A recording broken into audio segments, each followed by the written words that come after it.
Hello, everybody. Welcome to a new episode of the Dissenter. I'm your host, as always, Ricardo Lopes, and today I'm joined by Dr. Gregory Radick. He is Professor of History and Philosophy of Science at the University of Leeds. And today we're talking about his latest book, Disputed Inheritance, The Battle over Mendel and the Future of Biology. So, Dr. Radick, welcome to the show. It's a big pleasure to have you on. Thank you. It's an honor to be here. Right. So this is your book is basically about the work of William Bateson and Walter Weldon, but basically it's about how they interpreted the work of Mendel and how they basically added to it and what followed from that. So let's perhaps start with Mendel then, just to give a little bit of theoretical background here, let's say. So, could you tell us about his work a little bit? What was he studying exactly? Everyone knows Mendel as the monk in the garden being at his monastery in what is today Brno, which is the second city in the Czech Republic, Yeah. but was then Brünn, part of the Austrian Empire. And in his scientific work, Mendel was pretty broad, studying everything from beekeeping to meteorology. But for purposes of my book, the study that matters was his study of plant hybrids. And the paper for which he's esteemed, the paper that gets him into all of our biology textbooks, was based on lectures that he gave in 1865. And then he published the paper the next year, 1866. And the title was Experiments on Plant Hybrids. And it reports work that he'd done over the previous decade. And as he explains in the paper, from his point of view, there were two big classes of hybrid plants. They were commercially important and they were scientifically interesting. One class is what he calls the constant hybrids. So in this case, you've got plant A and plant B, and you cross them together, and you get plant C with this interesting new character. And so you let that plant self-fertilize, and if you're a breeder, you cross your fingers and you hope that you continue to get that interesting new character. And sometimes that works out. The character remains constant down the generations. And Mendel says, that's not what my paper's about. My paper is about this other class of hybrids, where you cross A with B, you get C with an interesting character, you let the plant self-fertilize, and it doesn't work out. The old parental characters come back again. Mendel calls those the variable hybrids, right? The ones that aren't constant. He says, that's what my paper is about. His question is there a law which governs the fate of the hybrid character in these variable hybrid plants? And if there is a law, can he work out what it is? And even beyond that, can he explain it? So historically considered, that's what his brilliant 1866 paper is all about. And to Mendel's satisfaction, he cracked that problem. And in what ways does the work of Mendel relate to Darwin? I mean, are there any specific ways it does so or not really? Well, we're used to thinking about them together when it Mm. comes Yeah. to the the science of inheritance Hmm. in the 19th century. And the standard way of putting them together is to suggest that in the middle of the 19th century, Gregor Mendel got it right when it comes to establishing the foundations of a new science of heredity, and Darwin blew it. And he blew it in the most embarrassing way with his hypothesis of pangenesis, which Darwin actually in that same year, 1865, the same year that Mendel gives his lectures, Darwin first writes up in a manuscript his ideas of pangenesis, and he publishes them in 1868 in his book, The Variation of Animals and Plants Under Domestication. And what I try to suggest in the first chapter of my book is that this isn't a helpful way of thinking about either of these two. As I emphasized a moment ago, Mendel didn't see himself as establishing the foundations for a science of heredity. He saw himself as solving an important problem to do with one class of plant hybrids. So if you like, if you think about inheritance as a class of problems, Mendel's problem is much narrower than that.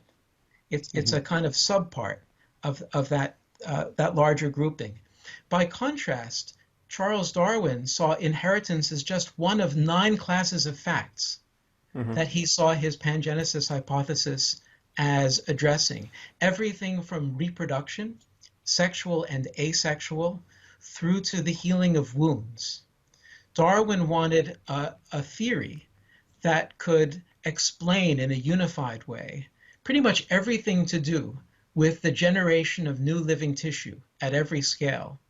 So with Mendel, we have someone working on a really focused problem, some ways down from inheritance. And with Darwin, someone working on something much grander than that, in which inheritance has its place, but as only one of a whole slew of different kinds of facts that he saw himself as explaining. Maybe the final thing to say on this topic is that we know that Mendel read Darwin because his copy of The Origin of Species remains in the Abbey with Mendel's annotations, as does his copy of the German translation of The Origin, but also of the variation. There's been a lot of counterfactual longing for Darwin reading Mendel on the view that if only Darwin had read Mendel's paper, then he would have seen how inheritance really works. He could have knitted Mendel's better theory of inheritance into his theory of natural selection and saved evolutionary biology about 60, 70 years of debate. Because in the 20th century, one of the great achievements was the synthesis of Darwinian natural selection with Mendelian genetics, called the modern synthesis. But we know that Mendel's paper never made its way to Charles Darwin. But as I say, definitely Mendel read Darwin. And in fact, there are signs in the paper, in the 1866 paper, of Mendel's engaging with Darwin. And so at a certain point there, you said that Mendel didn't think of himself as someone who was addressing, at least directly, questions surrounding heredity. He wasn't tackling heredity directly, at least. But one person, apart from Darwin and Mendel, that was very much trying to illuminate heredity was Francis Galton, right? So, absolutely. So tell us a little bit about him and what is basically the role that you see he has played in this history, the history you explore in your book. Galton is a major figure in the history of heredity, and so accordingly in my book, he was a half cousin of Charles Darwin's, younger than Darwin, and worshipped his older relative. And really the publication of The Origin of Species kind of blew Galton's mind. And his own way of making a path towards the horizons that Darwin had opened up was through the launching of a set of new ways of studying heredity. Again, from that magic year of 1865, he publishes a paper, a 2-part magazine article on hereditary talents and character, in which he aims to convince the reader that eminence, so becoming important enough socially to get your obituary in the Times, that kind of eminence is something that you're much more likely to attain if you are descended from a relative who himself, and these are all males, had attained that kind of eminence. And he's not a dummy, is Galton, and in no way is he a dummy. And so he recognizes that some people might think, well, surely if you're the child of an eminent person, then you just inherit all of these opportunities. It's not just that you inherit the innate qualities of genius. And he acknowledges that, but he thinks on the one hand that, let's say if your dad's a famous novelist, that yeah, sure, your first novel will get more attention than somebody who's a nobody. But if it's no good, you won't go on to have a career as a novelist. Whereas someone who grows up poor with no connections, if they've got it in them to write a great novel, and for Galton, hereditary genius is partly to do with the energy, the kind of drive to achieve, then nothing's going to stop them. So he begins his launching into this new science of heredity, having come out of geography and meteorology, with this sort of gift, this flair for the quantitative that characterizes all of his work, with the study of pedigrees. So he introduces the study of pedigrees methodologically into the study of inheritance. And he goes on from there over the decades that follow, from the 1860s into the 1890s and beyond, to be very creative methodologically. So introducing the study of pedigrees, introducing statistics into the study of inheritance, on the view that if you really want to capture hereditary patterns, you've got to use this new mathematical language emerging out of astronomy and other sciences.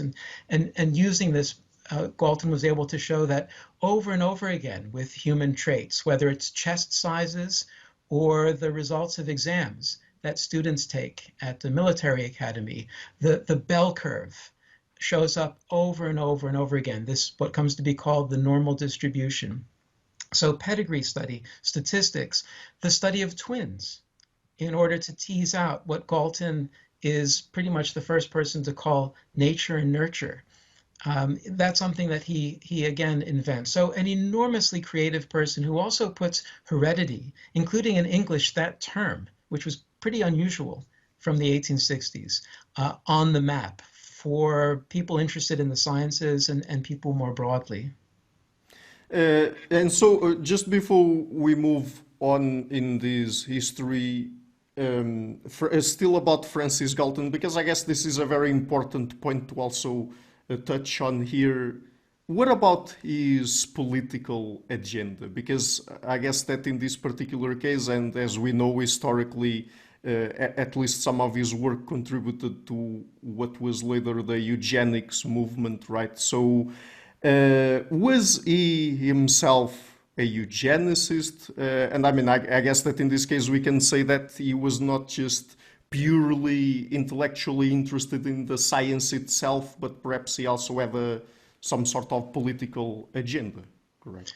That's absolutely right, and it's really important. And I should say that in the book, it's a theme that I pay a lot of attention to, both in Galton's case, but throughout the story that I'm telling. Yeah. And yes, in that 1865 article, Galton is absolutely clear that the reason this is important is because our leaders are just not good enough. Society is becoming incredibly complex.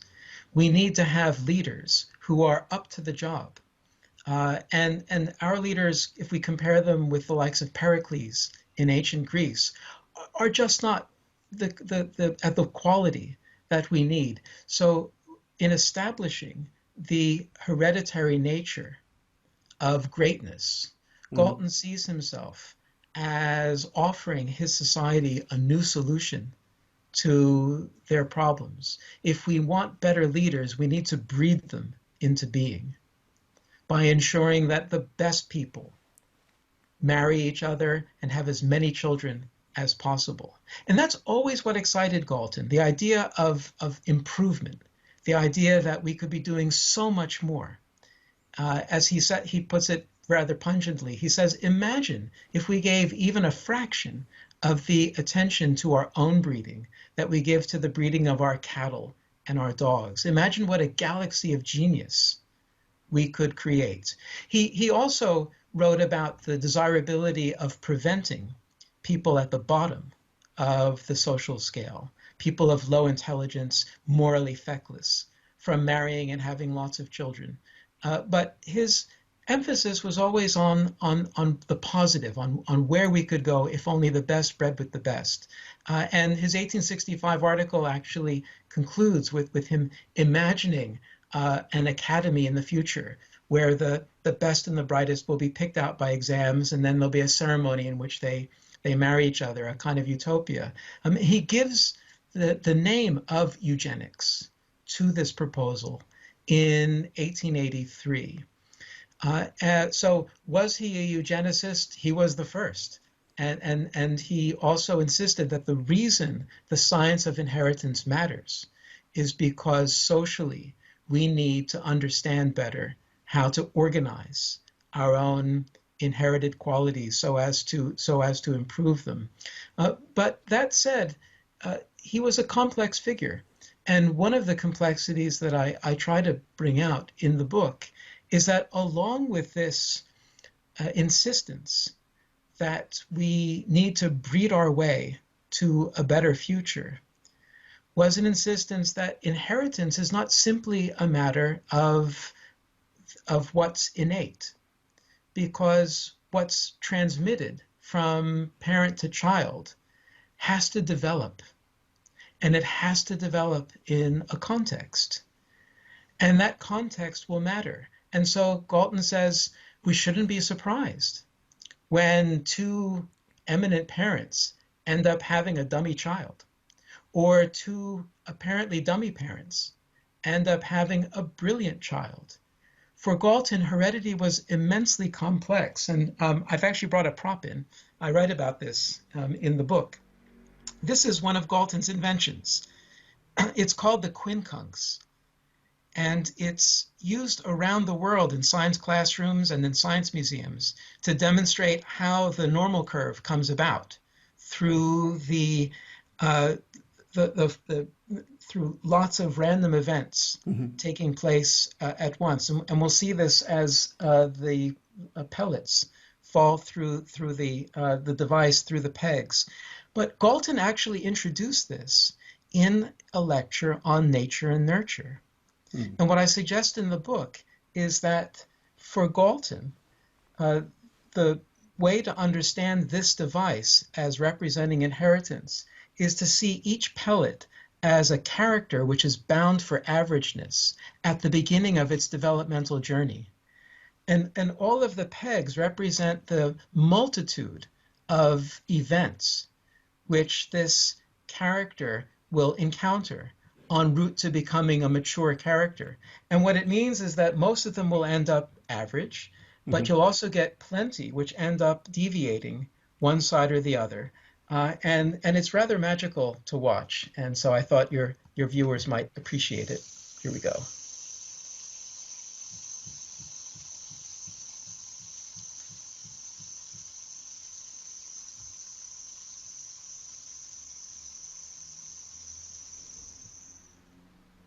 So that's the quincunx, and in my view, it's a context matters machine. That's the point of it when it comes to inheritance. And it's a job of work to bring that side of Galton's understanding of inheritance into the eugenical side. But that's what I try to do in the book. And so just before we get into Bateson and Weldon, just one more quick question about Mendel. So until basically the 1900s, did people pay lots of attention to Mendel's work or not so much? And if not, why? Why was it that perhaps Mendel's work went a little bit under the radar? It's a great question and an important one, because our inherited view of this, the received wisdom, is that Mendel showed how heredity works in 1865, published it in 1866, but the people around him weren't ready. And so he was neglected. He went on to become the abbot at the abbey. His scientific work quieted down. He died, and he was esteemed locally, but by no means famous. And then only after his death, in the year 1900, 3 independent investigators converged on his ratios and his explanation of them. And then within the next 10 years, Mendel becomes part of the pantheon, right? So the story is he was ahead of his time, and only when the times caught up with Mendel was his work appreciated. But the historian's view, and this isn't by any means original to me, is that Mendel, as we discussed, saw himself as making a contribution on hybridism, and his work was noted. among fellow hybridists as a contribution on plant hybrids. And indeed, the work was cited respectfully throughout the 19th century by fellow specialists. Now, what happened over those decades, not least because of debates that Charles Darwin, with The Origin of Species, stimulates, is that inheritance as a scientific object of investigation moves up the agenda. And as it moves up the agenda, the method of crossbreeding comes to be seen as a really useful way of getting at these questions. So as I put it in the book, for Mendel, hybrids are an end unto themselves. He wants to understand hybrids. Over the next decades, hybridization comes to be a means to understanding a different end, inheritance, and relatedly, evolution. So it's with that change that suddenly in 1900, people are able to put on new spectacles in reading Mendel's paper, to see in it what he himself didn't see in it, and to draw out of it, not least thanks to William Bateson, as we'll come to, the new science of Mendelism. And so, how do William Bateson and Walter Weldon get into the picture here? And how, I mean, we'll go step by step here because Bateson and Weldon are the central focus of your book. But how did they first perhaps get in touch with Mendel's work? Well, they both got in touch with Mendel's work in that year of 1900. But what led them to take the interest are two related but different paths. Both of them were students together in zoology at Cambridge University in the early 1880s, at a moment when the excitement in that science was all about using the comparative study of embryos in order to reconstruct the Darwinian tree of life.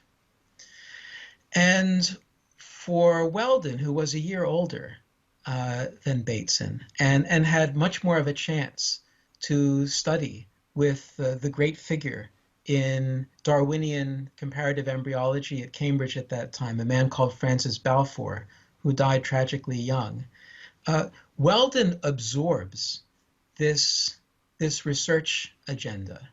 But he does it in an unusually thoughtful way, because he becomes interested from the start, not just in the products of Darwinian evolution, this branching tree of life, but in the process itself, in natural selection, and in how to study it, and in taking over these preoccupations from Balfour, he takes over this interest in the way that Darwinian natural selection brings together inheritance and variation and environment. Balfour gives a lecture in which he says evolution is basically the story of heredities and environments. And so Weldon is creatively engaging with all of that. And when he encounters Francis Galton's statistical work in the late 1880s, what he sees in it is a chance to operationalize some of these questions that he'd had about how to study the interaction of heredity and environment in making populations well adapted to their circumstances. Bateson ends up taking a different kind of a path. The way I put it in the book is that where Weldon has the ambition to Darwinize form, Bateson ends up wanting to geometrize it, which is interestingly different, even though they both come out of the same stable. And partly, I think, it's to do with Bateson chafing a little bit at being Weldon's sidekick, of being the younger friend. And you can see he goes on this extraordinary expedition to the steppes of central Russia, in order to investigate these questions of environment and form.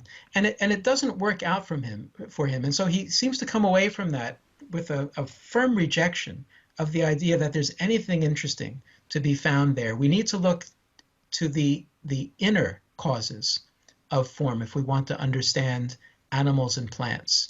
And likewise, he kind of imprints on other teachers' work at Cambridge, and particularly one who emphasizes that living things need to be thought of as vortices, vortices in which the physical chemical materials come in and dynamically they achieve a certain stability. For Bateson, the challenge was to grasp a kind of mathematical vision of orderliness in living form. And that pushes him away, not just from the environment, but from the idea of Darwinian natural selection. And so where Weldon in the 1890s is pioneering the statistical study of natural selection operating in the wild, Bateson is rejecting all of that with a book published in 1894, which aims to suggest that the emphasis on continuous variation, on adaptation, all of that is a mistake. That really evolution moves by leaps from one stable form to another stable form. And from the mid-1890s, he begins doing crossing work, emphasizing non-blending characters as a way of getting at this other vision of evolution, as not moving stepwise, but by moving from one stable point to another stable point. And so they both end up getting caught in the buzz around Mendel's paper around 1900, but having brought to it these different kinds of preoccupations and attitudes, they take from it very different things. And so before we get into the ideas, the precise ideas that they developed about genetics and heredity, how would you frame the debate between them, or how was it framed back then? I mean, when it comes to interpreting Mendel's work and then also their own contributions, what would you say the debate was really about? It's a contentious issue, and as with several others we've talked about, in thinking our way through it, we have to grapple with lots of received opinion, not least because we know who won this debate, right? It was the Bateson and his Mendelians. Yeah, and so we'll get into that in that's a bit right, also. but as ever, it's the winners who write the history. Yeah. And so our vision of what the debate was about has come from Bateson's side. And he would sometimes emphasize this as a proxy debate over Darwinism, right? And so there, the issue is variation continuous, as Weldon typically emphasized, or is it discontinuous?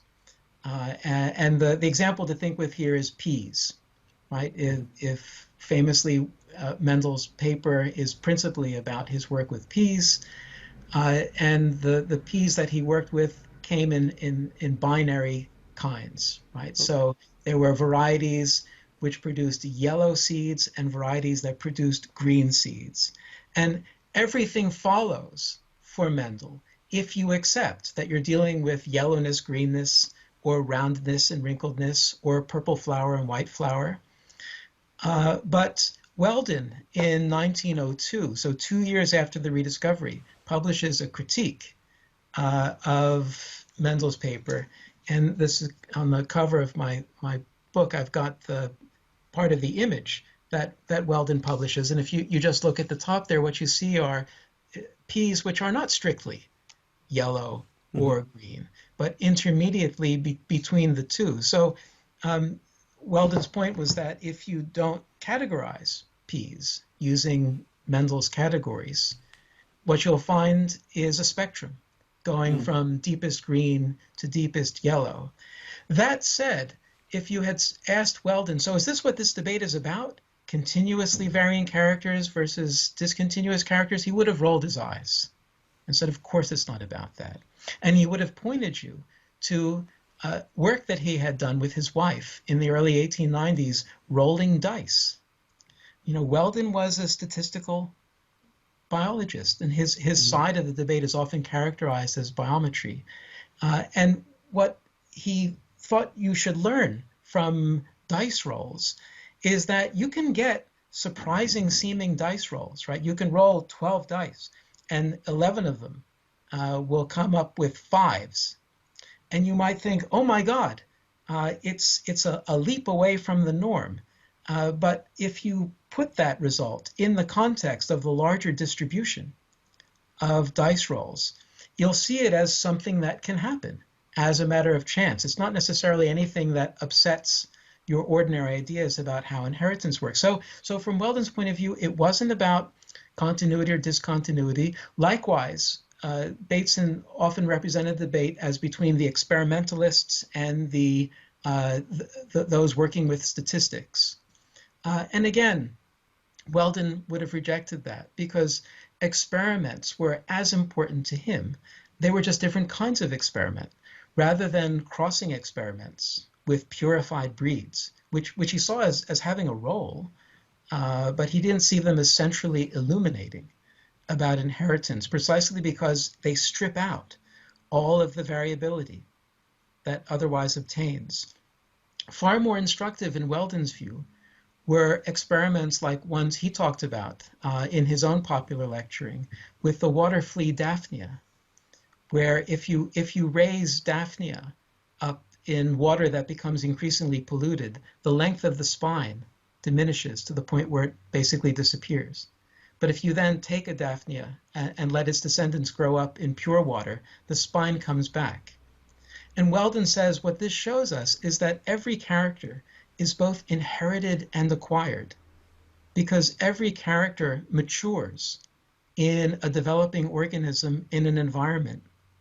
So whenever we're thinking about inheritance, we're also thinking about development and the environment and variability, right? So it's not continuity, discontinuity. It's not experiments versus statistics. So what is it? From Weldon's point of view, it was about the conception of dominance. So on the Mendelian view, as Bateson promotes it, right, you've got yellow-seeded peas, green-seeded peas. You cross them together, all of the next peas are yellow. What that shows you is that yellowness is dominant to greenness. And when those plants self-fertilize in the next generation, you get 3-to-1 yellow to green. Greenness comes back again. It was recessive. It receded in the first hybrid generation and then came back. So in elementary Mendelism, the characters are treated as absolutely dominant or recessive. Yellowness is dominant across the board, no matter what. Greenness is recessive. And you only get greenness on the Mendelian analysis if there are no yellow-making factors in the pea. Now, on Weldon's view, that was a mistake, and it was a mistake that went against all of the best of the understanding of biology at that time, because what the best biological work of the previous 20 years had shown, in Weldon's view, was that every tissue exhibits its properties in a context. And if you change the context, you can change what's exhibited. And so on Weldon's analysis, it was entirely possible for there to be green-seeded peas that nevertheless had yellow-making factor in them. It wasn't the case that yellowness was dominant across the board. Yellowness could be dominant, it could be recessive, the pea could be intermediately in between. It all depended. And in Weldon's view, that was the issue. Do we treat dominance as something absolute, or do we treat it as relative to a context? And in the book that he was working on, he identified the latter conception, not with, surprisingly enough, with Francis Galton. And that goes back to the point I was making about the quincunx, right? That for Galton, development matters, context matters, and you get all of that variability out of that. And so you've already basically summarized Bateson's and Weldon's views there about inheritance. Could you tell us now what happened after the tragic death of Weldon in 1906? I mean, after that, how did the disciplines of genetics develop? Well, so Weldon publishes that critique with that image in 1902. And from 1902 to 1906, the feud between Bateson and Weldon and a growing number of people is increasingly bitter. But it pushes them both to be scientifically creative. And on Bateson's side, as I try to draw out in the book, he brilliantly makes Mendelism into this remarkably creative and ever extendable research program. And he does that in part by making it invulnerable to the kind of empirical disproof that Weldon initially emphasized, right? So you find peas that are intermediately greeny, yellowy, big deal on Bateson's view. We'll just put that in the category of work to be examined in the future. Of course, you expect complexity. In all sorts of ways, Bateson enabled Mendelism to roll with anything that was found empirically. And any successful research program needs to do that. So in part, he was pushed to do that precisely by Weldon's critique. Weldon, for his part, was forced to think much harder, not just about what doesn't happen, but what does happen. And so between 1904 and 1906, he was working on a book which set out his alternative vision for the science of heredity, a vision in which Mendel's patterns take their place, not as the grand generalization around which to hang everything else, but as a special case.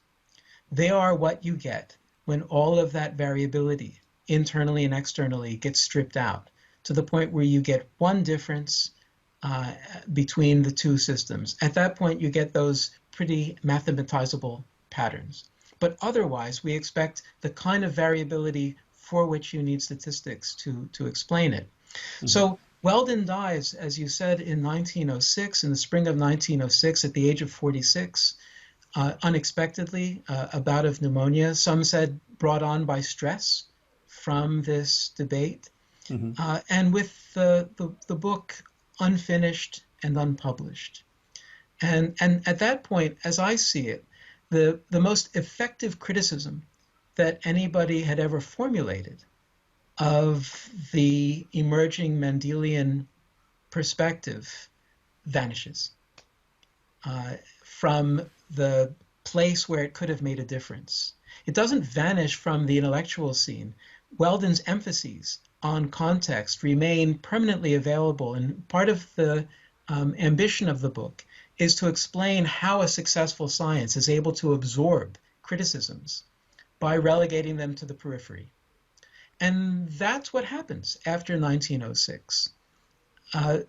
The Bateson and his ever-growing band of Mendelians, initially at Cambridge and then internationally, especially gets taken up in the United States, develop a world-conquering science, which is why in our textbooks, Mendel and his peas feature, as they've done for over a century, right? When it's time to get serious about animals and plants and their inheritance around the world, we start with Mendel. The organization of our knowledge of heredity remains firmly around Mendel and his peas. And that's a legacy, as I see it, of this debate. I don't see it as a foregone conclusion. I don't think it was inevitable.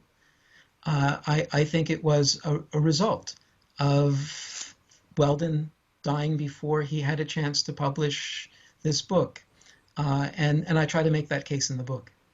And of course, we can never be sure about this. But in your mind, do you think that had events played out differently in 1906, Weldon's alternative to Bateson's Mendelism could have been at least as successful or not? I do. And I developed that thought in the book in the light of an analysis of what makes for success on the scale that Mendelism enjoyed. And I examine a number of candidate answers that we might find appealing, answers more or less to do with how inevitable the gene idea was in the early 20th century. And I give reasons for thinking that it wasn't.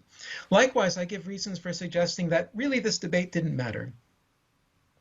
because we all know subsequently that it was entirely possible to synthesize the Darwinian perspective that Weldon represented and the Mendelian perspective that Bateson represented. So really, it was just that these two guys didn't get along. They were ideologically committed to different preoccupations, and really, there was nothing at substance at issue. And I think when we get closer to Weldon's work, what we see is that there was something substantial at issue, and it was the question of what we make central to the way that we organize our knowledge of heredity. Do we make central Mendelian phenomena, Mendelian patterns and explanations? Or do we relegate those to the periphery, making central instead examples like the Daphnia example I gave you, in which you just can't miss that an inherited character is the way it is because it develops in an environment. And with development in environment comes variability. Weldon appreciated that that choice was consequential, and it would make a difference to how a science developed, but also its social consequences. And so the analysis that I come up with is that success on Mendelism's scale is down to a combination of the development of teachable principles, tractable problems, and technological promise. And I try to show just how brilliant Bateson was in making Mendel's paper into the teachable set of examples and principles and ratios that we're all familiar with from our genetics textbooks, to the point where it's now disorienting for people who know genetics from the textbooks to go back and read Mendel's paper for themselves. There's quite a gap between what goes on in that paper and the Mendel we know from our textbooks. And that's down, as I say, to Bateson's really tremendous effort in extracting from the paper the Mendel that we know. So he makes the paper teachable, and he does it in a way which also enables the student to move stepwise from a simple beginning to a slightly harder next level to a slightly harder next level. And in the Mendelian pedagogy we have now, a student comes out at the end of it cognitively and emotionally invested in this set of tools. It doesn't occur to you to criticize them. They just become how you understand inheritance. And at the start, Bateson was emphatic that not only had Mendel changed everything for the science of heredity, for the science of evolution, with his brilliant paper, but there were also going to be important social consequences. Agriculture was going to be put on a rational footing. Society was going to be put on a rational footing. We talked about Galton's eugenics. Mm-hmm. That really began to take off as an idea in the early 20th century, not least, as I emphasize in the book, in the context in Britain of the Boer War, which went badly for Britain. And they won, but they won by playing dirty, and the whole process exposed to them the possibility that they were degenerating biologically. Mm-hmm. They could no longer win against a bunch of South African farmers. And so in the summer of 1904, a series of government reports inquiring into this possibility of the nation degenerating were published, emphasizing that it's not that serious a problem provided we begin improving education, improving sanitation. Yeah. And Bateson uses this, as I see it, as a foil for presenting the social importance of Mendelism. He and his students at Cambridge in their writings emphasize that all of this talk of education, sanitation, that all belongs to the pre-Mendelian past. If we want to get serious about improving society, we have to understand it's all about gametes. That the child, the man, is not made but born. So it's time to acknowledge that. So the hereditarian message is one that Bateson thumps over and over and over again. That's the meaning of Mendelism for Bateson. And we may talk a little bit about how that gets taken up.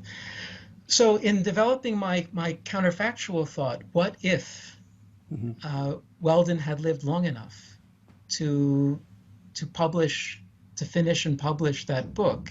I acknowledge, of course, that there are a lot of other circumstances that have to go in the right way, right? He's got to finish it.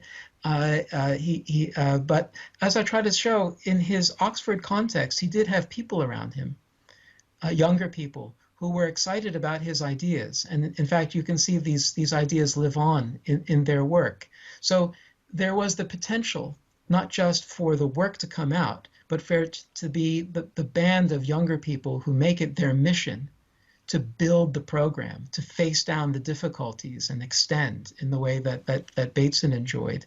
And so I go through my different criteria. Could the Weldonian science of inheritance that never was have become teachable? Yes, it could have, and indeed I show that in ways we might talk about. Could it have become the basis for a tractable problem-based series of researches? Absolutely, and we know this because the Daphne experiment that I described to you, that Weldon shared with his audience, something very like it becomes the basis of a 1909 paper by a man called Richard Volterek, in which, in describing how different Daphnia variants respond to being in solutions of different nutrient quality, he introduces the concept of what he calls the norm of reaction. So you need to picture a graph in which on the y-axis we have something like spine length or head length. Mm-hmm. And on the x-axis, we have an environmental quality. So in this case, nutrient strength from low to middle to high. And on a norm of reaction curve, what you see is the response of a genotype to different environments. So it's not the case when you're looking at a norm of reaction curve that you're tempted to say that there is just a phenotype, a visible character associated with a set of genetic variants. On the contrary, which phenotype you get, which visible character you get, or rather the quality of it, depends. It depends on the environment. So a norm of reaction curve, unlike a Punnett square, right, which is what we get out of Mendelian genetics, invites you to see from the start that environment matters and environment makes for variability. Furthermore, when you put multiple curves on the same graph, what you can see is that the magnitude genetic combinations make is itself different in different environments. In some environments, it will make a large difference. In other environments, it makes a small one. So that's very important. I think it would not just have made a difference to the kind of research that students of the science of inheritance wanted to do, it would make a difference to the public life of that research. I think in agriculture, the accent would have been more on selection than on the purification of breeds, with consequences both for the kinds of animals and plants that we grow, but also on how they're grown on farms, but also socially. As I suggest, eugenics would have rolled no matter what in the 20th century, but Mendelism greases the wheels with that emphasis on hereditarianism. By contrast, I think a Weldonian science of inheritance in its public life would have offered intellectual resources for pushback. And so, how would you say, when people nowadays look back in history at Weldon and his work, how would you say they look at him? I mean, in terms of the role he might have played here, since Bateson, in the end, I think we could say won. Well, on the whole, up until the publication of my book, Weldon hasn't had much of a reputation.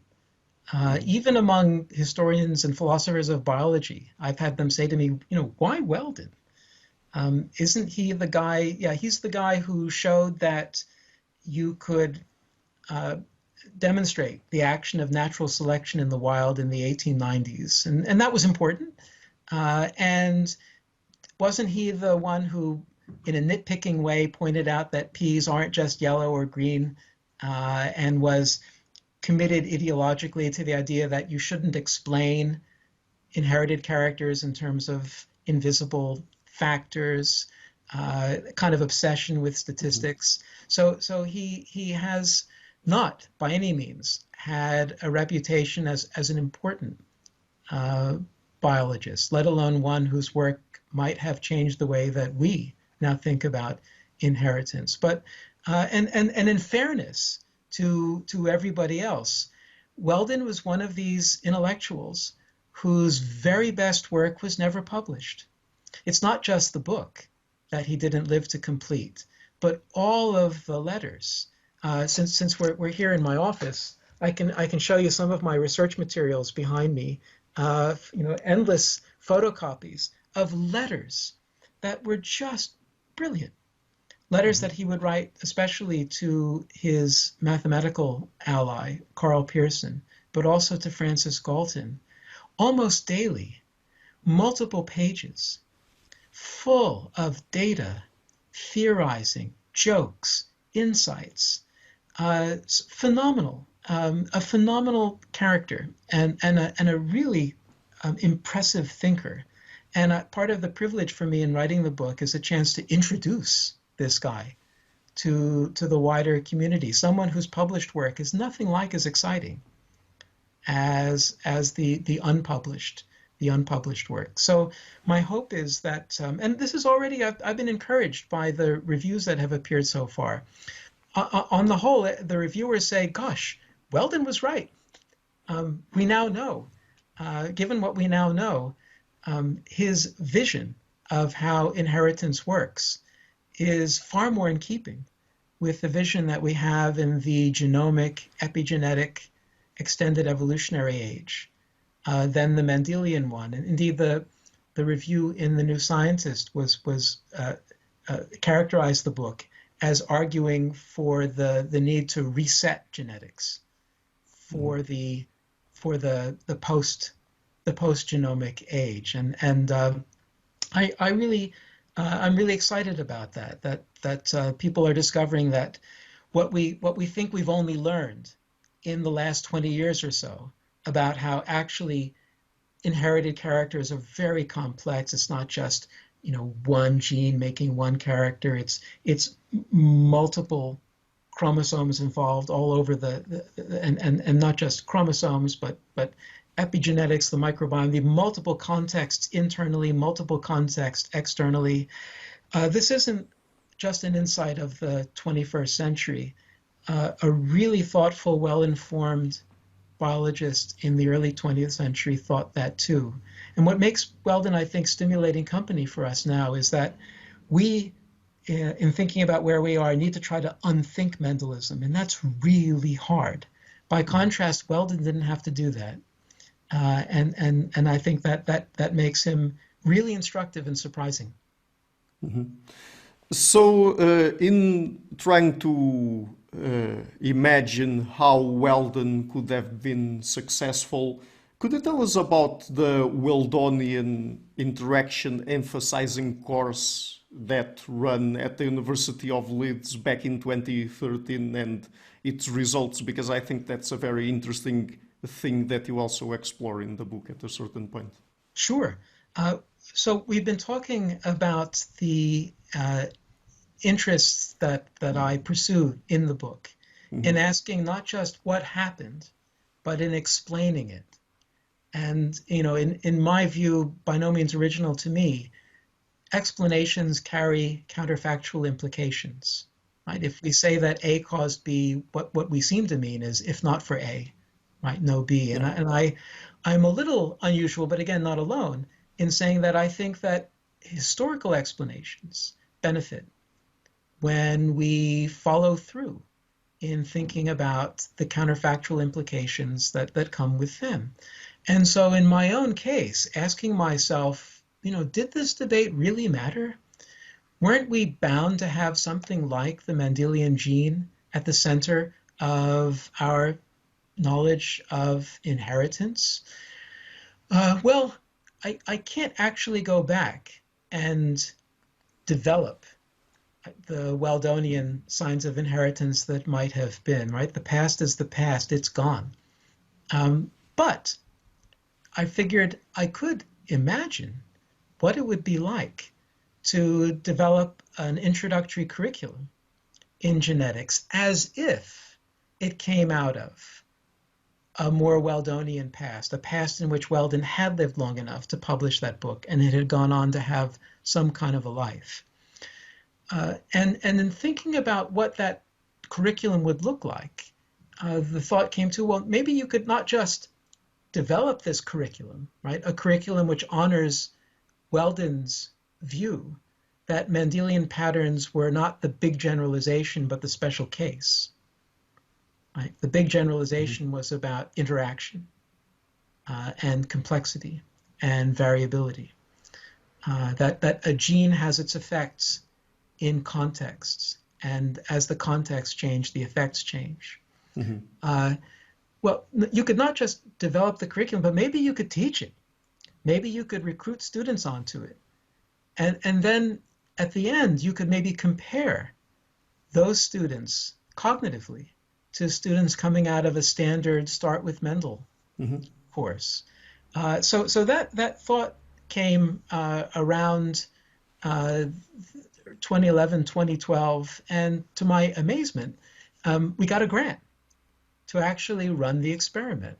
And so working with a collaborator at Leeds, Jenny Lewis, who was a genetics education specialist, we recruited Annie Jameson, who was a developmental biologist turned historian of science, and so beautifully fitted to appreciate Weldon's perspective and how exciting it was, and also just a wonderful teacher.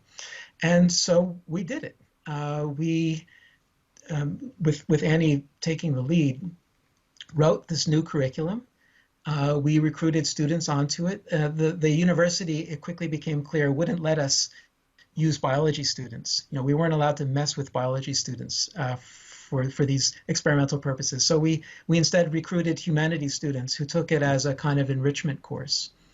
Nevertheless, a course of lectures were given in which students started out not with Mendel's P's and then got it all complicated, but instead started out with complication. And one of the achievements, I think, of what we did is to show that you can teach about complexity without itself being complicated. So you can teach about how, for example, the genetic contribution to the health or otherwise of a human heart is just one of a whole complex set of causes, of risk factors, as they're sometimes called, that one wants to take into account in understanding why a heart is the way that it is. And those causes will themselves change over an individual's lifetime.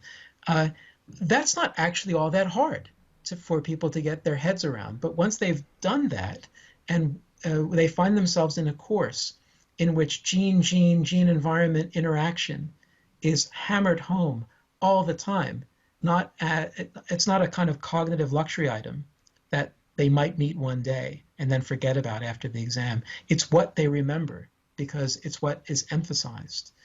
In that kind of a course, what we found when we assessed the students and the control students doing Genetics 101 before and after teaching is that when it came to what in academia is called genetic determinism, which is an ugly term, and I wish I didn't have to use it because it's problematic, but it is what it is. And it suggests it's and have an exaggerated view, a disposition to suppose that heredity is destiny. What we found is that students taking the Genetics 101 course were on average as determinist about genes at the end of teaching as they were at the start. If anything, they were a little more so. Right? So nothing that they had learned in the course of the course had disabused them of the heredity as destiny ideas. By contrast, students coming out of the Weldonian interactionist course, on average, were less determinist about genes at the end of teaching as they were at the start. And at least with the teachers of genetics at secondary school and universities that I've interacted with, they all think that that's what you want students to come away with, right? The more you learn about genetics, the more respect you should have for how complicated the system is, how provisional our scientific understanding of it is. And so the more ready you should be when you see that newspaper headline, when you're given that 23andMe report about genes for X, whatever exciting character X is, the more ready you should be to ask questions, to be skeptical and probing. That should be, I think, that should count as a win. And so it's been really exciting to see how the pursuit of a counterfactual question in the history of science, right, which some people are inclined to say you can't ask such a question, let alone answer it, has led to a genuinely new option for the teaching of genetics in the 21st century. Right? So weirdly, it turns out that maybe a really useful way of resetting genetic knowledge for the 21st century is by going back in time to that Bateson and Weldon debate, back in time to be in the company of someone, in Weldon's case, who was so well informed about the biological sciences of his day, who cared a lot, but as I said before, unlike us, doesn't have to unthink Mendelism. And it's really striking. You'll find testimonials from geneticists who see all the problems with beginning with Mendel's peas, the legacy of determinism that it can leave students with, and yet found it literally unthinkable to start with anything other than Mendel's peas. So that's been, I think, a really happy outcome from this history of science project, and one I'm keen to pursue. And so let me ask you just one last question, and keeping some hope in mind of trying to give some continuity or saving some of the ideas of Weldon's. Do you think that a Weldonian approach to genetics connects in any way to the idea, the more recent idea of the extended evolutionary synthesis? I really do. And there are a few ways into this.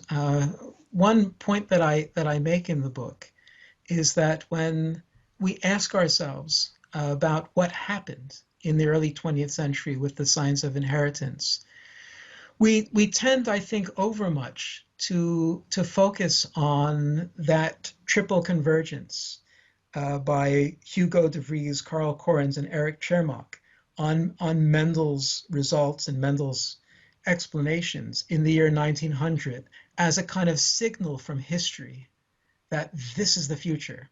This is where things are going. And, I actually quote someone in the book who says, if it hadn't been 3 people in 1900, it would have been 6 people in 1901.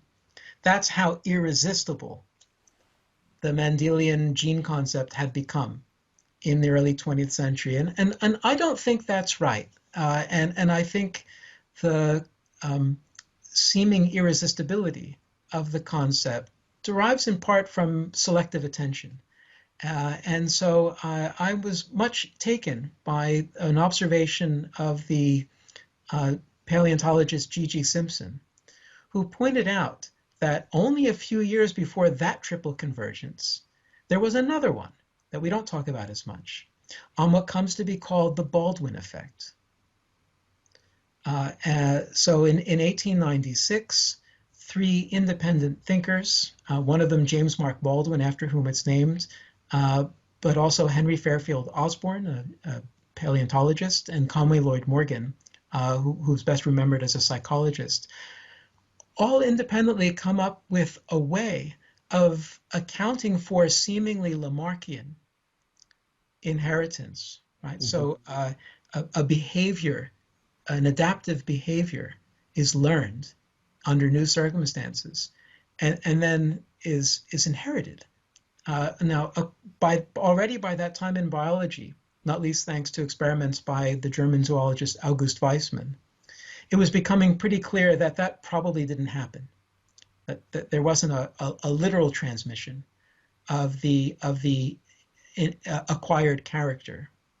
So, but nevertheless, observationally, something like that did seem to happen. How to explain it without supposing that that acquired characters are inherited? And on the view that emerges, what you get is the persistent re-emergence of this adaptive learned behavior, putting a kind of selection premium on organisms who end up getting changes in their germinal constitution, so that what has to be learned by previous generations just becomes inherited. So it's a way of Darwinianly making sense of what might look like it would push you to accept Lamarckian inheritance. And I think what's instructive about that historically is that it shows that at the end of the 19th century, there's a very creative discussion going on about how to put together heredity, development, environments, and evolution. And as Simpson put it, the Mendelian convergence then pushes the biological discussion in a very different direction. So part of what I'm inviting readers to do in the book is to imagine if the same conversation that precipitated out the Baldwin effect had been allowed to continue. And I hope that one of the surprises for readers of the book will be to see what Weldon's Darwinian natural selection theorizing looks like, because at the center of it is what we now call phenotypic plasticity, right? That idea which is captured by the normal curve. Right. That environments matter, and at least in my own encounters with the extended evolutionary synthesis, it is that vision of Darwinian natural selection which puts phenotypic plasticity at the center. And so I think, or my hope is that people who want to go there, who want to get beyond the modern synthesis vision, which in caricature says it's all about gene frequencies, and wants instead to have this much more ambitious picture of inheritance as complexly interactive, to build development in, to build environments in. I hope that they'll find Weldon to be inspiring company, right? Because he shows just how creative Darwinian reasoning could be, not just from the 1960s, 1970s, but in the 1890s and 1900s. So yeah, my hope is that the people wanting to extend the synthesis will take courage, as well as some good ideas from the Weldon that they'll get to know in the book. Great. So the book is again Disputed Inheritance, The Battle Over Mendel and the Future of Biology. I'm leaving a link to it in the description box of this interview. Dr. Radick, just before we go, would you like to tell people, apart from the book, where they can find you and your work on the internet? Sure. I have a website, which is gregoryradick.com, and I do my best to keep it up to date. And when I'm able to post my work up in a freely accessible form, I do so. And so you'll find there pretty much my full oeuvre, but also quite a few online talks and popular writings as well, including a link to a course that my Leeds colleagues and I put together some years ago, which we called History and Philosophy of Science in 20 Objects. It's based on public lectures that we gave around objects in the University Museum of the History of Science, Technology, and Medicine. So there are teaching resources as well as online talks, and as I said, to the extent that I'm able to, freely accessible versions of my published work. Okay, great. I'm also leaving links to all of that in the description box of the interview. And thank you so much again for taking the time to come on the show. I really loved the book, and it was really fun to talk to you today. Thank you so much, Ricardo. This has been a thrill for me. I'm so grateful for your brilliant questions and for this opportunity. Thanks again. Hi guys, thank you for watching this interview until the end. If you like what I'm doing, please consider supporting the show on Patreon and PayPal. The links are in the description down below. And also please share, like and hit the subscription button. This show is brought to you by Enlights Learning and Development Done Differently. Check their website at enlights.com. I would also like to give a huge thank you to my main patrons and PayPal supporters: Per Galarson, Jerry Muller, Hans Frederick Sunde, Bernardo Seixas, Olaf Alex, Adam Kessel, Matthew Whittingboard, Arno Wolf, Tim Hollis, Eric Alenia, John Connors, Philip Force Connolly, Dan Demetrio, Robert Windiger, Rui Inácio Zup, Marco Neves, Colin Holbrook, Simon Columbus, Phil Kavanagh, Michael Stormer, Samuel Andre, Francis Ford, Tiago Nunes, Fergal Cusson, Hal Herzog, Nuno Machado, Jonathan Librant, João Linhares, Stanton T, Samuel Correa, Eric Hines, Mark Smith, João Eira, Tom Hummel, Sadus France, David Sloan Wilson, Yacila Dez Araújo, Romain Roach, Diego Londonho Correia, Anik Punta, Radana Rusmani, Charlotte Bliss, Nicole Barbaro, Adam Hunt, Pablo Stazewski, Nelek Bach, Guy Madison, Gary G. Hellman, Simon Afzal, Adrian Yegi, Paul Tolentino, João Barbosa, Julian Price, Edward Hall, Edin Bronner, Douglas Fry, Franca Bortolotti, Gabriel Pons Cortez, Ursula Litsky, Scott, Zachary Fish, Tim Duffy, Sunny Smith, John Wiseman, Daniel Friedman, William Buckner, Paul George Arnaud, Luke Loaki, Georgios Theophanos, Chris Williamson, Peter Wolozin, David Williams, Diogo Costa, Anton Erickson, Charles Morey, Alex Shaw, Amari Martinez, Coralie Chevalier, Bangalore Atheists, Larry Dealey Jr., Old Herringbone, Starry, Michael Bailey, Dan Sperber, Robert Grass, Igor N., Jeff McMahon, Jake Zool, Barnabas Radix, Mark Campbell, Thomas Dobner, Luke Neeson, Chris Story, Kimberly Johnson, Benjamin Galbert, Jessica Nowicki, Linda Brandon, Nicholas Carlson, Ismael Benzliman, George Coriatis, Valentin Steinman, Paul Crowleys, Kate Von Goller, Alexander Hubbard, Liam Dunaway, BR, Masood Ali Mohammadi, Perpendicular, Jonas Hertner, Ursula Goodenough, Gregory Hastings, and David Pinsoff.